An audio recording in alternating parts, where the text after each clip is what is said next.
안녕하세요. 정치학개론 제10강의 세 번째 세션을 시작하겠습니다.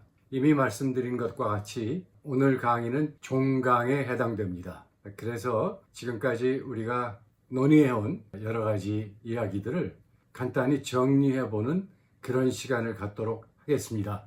자, 정치학 연구는 물론 정치에 대한 정의로부터 시작이 됩니다. 연구 대상을 명확히 정의해야 그에 관한 논의가 진행될 수 있는 것 아니겠습니까?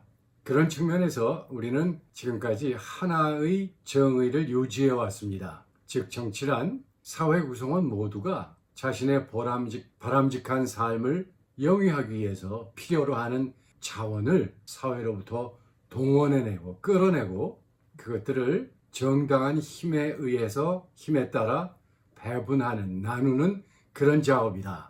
이렇게 우리가 정의를 했지요.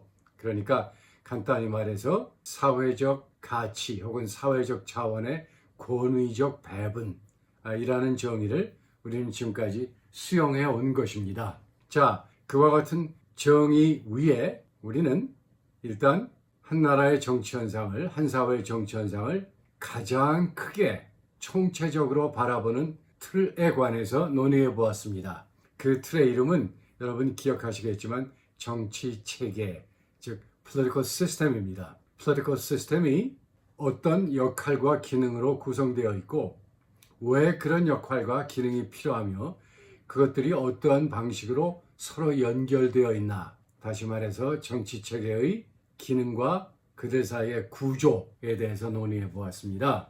그 다음 우리는 결국 정치란 개인들의 인간의 상호작용으로 조성되는 것이기 때문에, 조성되는 현상이기 때문에 개인이나 작은 집단의 정치적 행동, 우리는 그것을 지금까지 정치 행태라는 말로 표현했습니다만 정치 행태에 관해서 논의해 보았습니다. 그런데 아주 커다란 political system과 개인의 정치 행태는 연결고리를 필요로 합니다. 자, 정치 행태는 함부로 이루어지는 것이 아닙니다. 일정한 틀 속에서 조성되고 표출되는 것이죠. 자, 그 다리는 바로 정치 제도, 정치 기구들 아니겠습니까? 다시 말해서 여러분과 나는 주어진 제도적 테두리 혹은 제도적 질서 속에서 정치적으로 행동한다, 이런 뜻이죠. 그래서 한 국가의 정치 체계를 총체적으로 점화하는 분석 시각을 일컬어 거시 분석 이렇게 불렀고, 그 다음에 정치 현상을 구성하고 있는 가장 작은 단위로 환원하여 정치 현상을 이해하려는 그런 시각을 미시 분석 이렇게 부르지 않았습니까? 그리고 거시 분석과 미시 분석 사이에 거시 분석과 미시 분석을 연결시키는 그런 다리로서 이 중간 수준 분석 혹은 중범위 분석 이런 얘기를 했지요.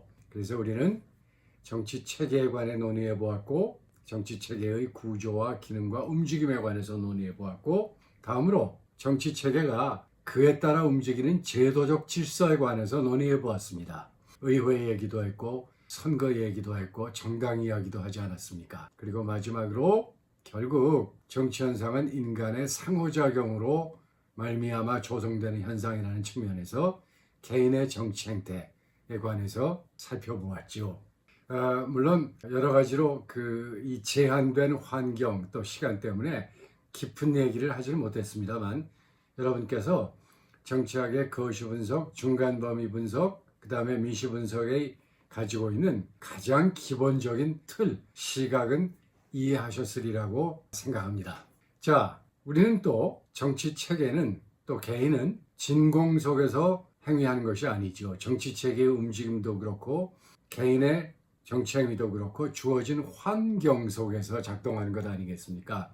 그래서 여러 가지 환경 가운데 정치 문화라는 하나의 아주 중요한 환경에 대해서도 논의해 보았습니다. 물론 정치 체계는 정치 문화 이외에도 아주 다양한 역사적, 사회문화적 환경 속에서 작동하며 그 환경으로부터 야기되는 굉장히 다양한 압력에 대응하려 애쓰지요. 그것에 대응하기 위해서는 아주 원활한 기능, 아주 효율적인 기능이 필요하고 또 역시 아주 효율적인 구조가 필요하며 그에 입각하여 아주 다양한 제도적 질서, 또 기구 그런 것들이 필요하죠. 자, 그런데 이와 같이 다양한 시각을 일관하여 나타나는 하나의 맥락이 있습니다. 우리는 그것을 결국 정치학 연구의 궁극적 목표라고도 볼 수 있겠습니다. 여러분, 우리가 정치학을 연구하는 이유는 무엇이겠습니까? 우리는 미국 정치 얘기도 하고 또 영국 정치 얘기도 하고 일본 정치 얘기도 합니다.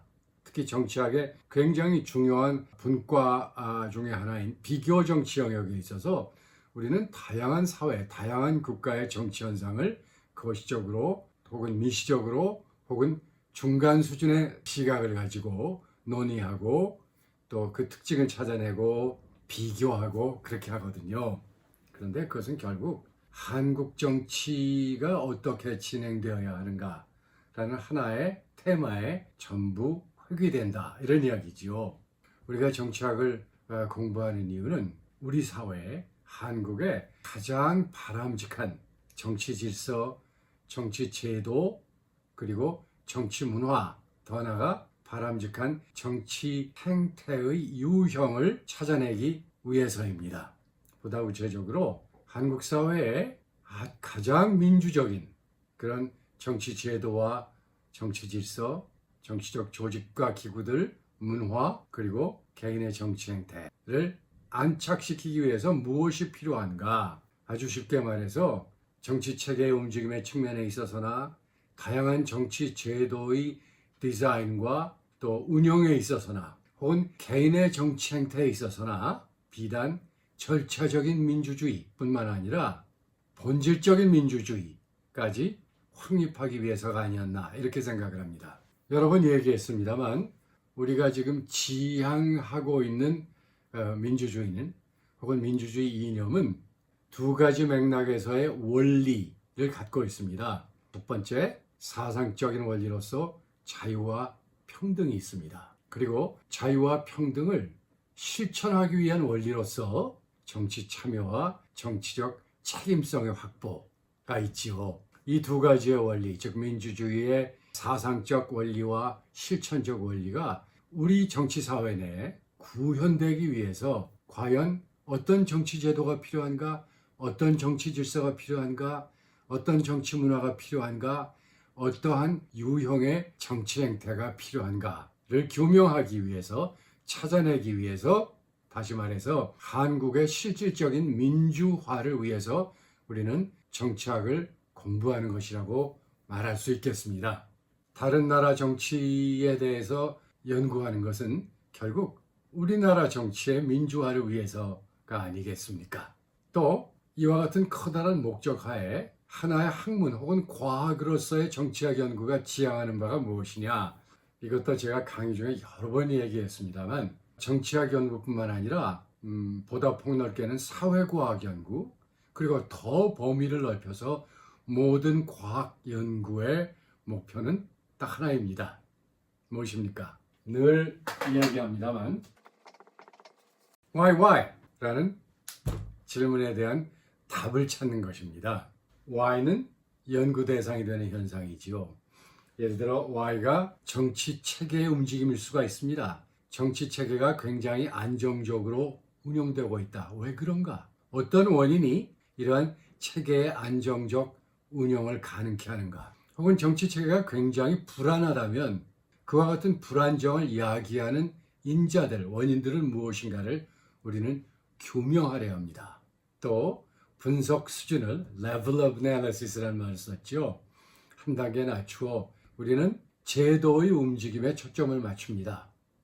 예컨대 의회 내의 입법 효율성이, 의회의 입법 효율성이 떨어진다면 왜 그런가? 행정부나 내각이 불안하다면 혹은 지극히 안정적이라면 무엇이 그렇게 만드는가? 정당 간의 갈등을 이야기하는 원인은 무엇이고 정당 간의 소위 이합 집산을 초래하는 인자는 무엇인가에 관해서 우리는 그 답을 찾고자 합니다. 다음, 개인 정치 행태의 측면에서 무엇이 우리로 하여금 특정한 정치적 행동을 하게 만드는가? 어떠한 정치적 성향과 또 어떠한 합리적인 손익계산이 우리로 하여금 특정한 정치 행태를 표출시키게 만드는가를 규명하려 하지요. 자, 결국 우리는 다양한 정치 현상을 설명하려 합니다. 과학적 설명이란 어떤 현상이 왜 나타나는가를 규명하는 작업을 지칭합니다. 또 우리가 어떤 정치 현상을 성공적으로 설명했다면, 다시 말해서 어떤 현상을 불러일으키는 원인을 논리적으로 경험적으로 찾아낼 수 있었다면, 그와 같은 지식을 기반으로 우리는 정치 현상의 움직임에 관한 통치, generalization 혹은 이론을 만들어낼 수 있는 거지요. 제가 이 두 번째 강의인가요? 이런 얘기를 한 일이 있습니다. 이론과 실제는 달라, 이런 얘기들을 많이 한다. 그러니까 이론이 쓸모없다, 이렇게 말씀하는 분들이 많이 있는데, 그 주장은 맞는 것도 있고 틀린 것도 있습니다. 이론과 실제는 분명 다른 것입니다.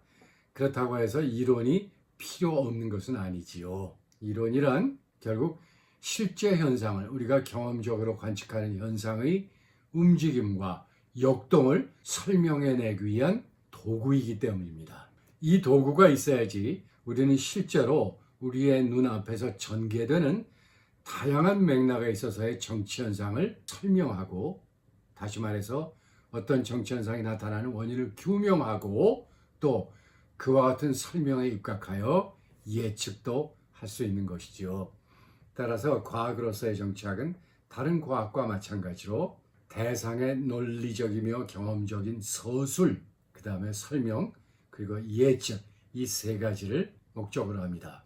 그런데 여러분, 정치학 연구에는 이와 같은 과학적 정치학 연구만 있는 것이 아닙니다. 두 번째 세션, 첫 번째 세션인가요? 이 10강의 첫 번째 세션이었던 것으로 기억을 하는데, 두 번째 세션입니다. 죄송합니다. 정치학은 무엇이 실존하는가만을 다루는 것이 아닙니다. 무엇이 존재해야만 하는가도 역시 다룹니다. 말을 바꾸어 우리가 지향해야 할 정치적 가치는 무엇인가, 또 우리의 다양한 정치 제도는 어떠한 특성을 갖추어야 하며 어떠한 구조를 갖추어야 하는가, 개인의 정치 행태는 어떤 측면에서 전개되어야만 하는가에 관한 당위적인 담론들, 철학적 담론 역시 정치학을 떠받들고 있는 아주 중요한 기둥의 하나입니다. 우리는 그 영역을 정치 사상 혹은 정치 철학 연구, political philosophy 혹은 political thought에 관한 연구라고 부르지 않습니까? 그래서 과학으로서의 정치학 연구와 그리고 하나의 사상적 담론으로서의 정치학 연구, 이 두 가지의 아주 커다란 기둥 위에서 현대 정치학 연구가 진행된다, 이렇게 볼 수 있습니다. 물론 앞서 말씀드린 바와 같이 결국 이 모든 연구는 우리가 지향해야 할 정치적 가치는 무엇인가, 또 그것을 어떻게 정치 질서를 통해서 혹은 제도적으로 구현할 수 있는가, 이런 탐색, 이것이야말로 정치학의 가장 본질적이며 궁극적인 목표이다. 한국 정치의 본질적인 민주화를 위해서는 어떠한 제도적 질서가 필요한가, 어떠한 정치 질서가 필요한가, 어떠한 정치 문화와 어떠한 유형의 정치 행태가 필요한가에 관한 그런 논리적이며 경험적이며 그리고 철학적인 담론들, 이것이 바로 현대 정치학을 구성하고 있고, 그것이 바로 우리가 이 땅에서, 한국에서 정치학 연구를 진행하는 그런 궁극적인 목표이다, 이렇게 말씀드릴 수 있겠습니다. 이미 말씀드린 바와 같이 여러 가지 제약으로 인해서 사실상 우리는 지난 10강을 그렇게 깊숙한 수준에서 진행하지는 못했습니다. 그러나 제가 이 강의를 통해서 시도한 바는 여러분들께서 정치학의 가장 기본적인 분석 시각을 획득하시고, 그 시각을 이용하여 보다 더 깊은 학습을 진행하시고 연구를 진행하시고, 그럼으로써 현실 정치를 진단하고 또 현실 정치를 분석하는 그런 아주 예리한 그런 시각을 얻도록 도와드리는 데 있었기 때문에, 비록 아주 깊은 논의를 하지는 못했으나 여러분들께서 정치학의 대강, 정치학의 아주 커다란 분석 시각에 관해서는 어느 정도 이해를 하셨으리라, 이렇게 믿고 또 기대합니다. 자, 이것으로 정치학 튜토리얼의 정치학 개론 강의를 모두 마무리하도록 하겠습니다. 감사합니다.